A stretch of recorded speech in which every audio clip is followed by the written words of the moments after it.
अस्सलामुअलैकुम वरहमतुल्लाहि वबरकातुहू। आज तुहानू असीं विखाने साडे कोल ट्रालियां तैयार हो रही सोलर दी।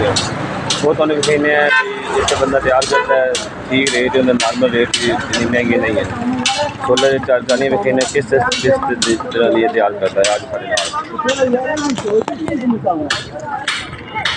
वेख लो ट्राली दे जनाब इन्हें ना टायर ला दिते ने, इन्हें थल्ले भी टायर ला दिता है इसका। ये तकरीबन 12 प्लेटा की ट्राली है। नंबर मैंशन उत्ते होए हुए हैं, नाल थल्ले भी टायर ला दिता है। ये है जनाब भाई शफीक साहब इनका नाम है। तो ये है तकरीबन 12 प्लेटा की ट्राली, 16 प्लेटा की ट्राली 16 खुलती है। इन्हें सदन किताब ये खुलती भी है, लाक भी ना लगी हुई ना, वेख रहे हो लाक भी ना लगी बाहर निकल जाती है, सेफ हो जाता भी।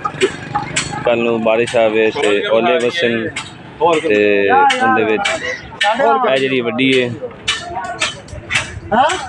रंग हो रही है, समझ नहीं आए रंग हो रही है। तो कहने खोल के खान लगे ने।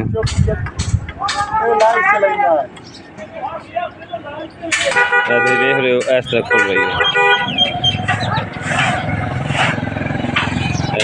इस तरह खुल रही है जनाब, ठीक है।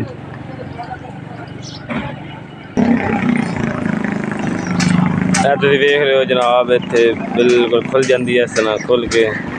कोई ट्रैक्टर लाओ जिन्हें मर्जी फेरी वरतो, सिस्टम सारा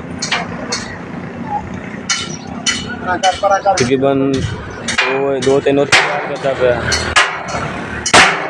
2 क्या तैयार हो गए हैं। तकरीबन है 3-3.5 लाख की बनती पी 16 प्लेटा नहीं, 16 प्लेटा नहीं है, 16 प्लेटा 3.5 लाख की है।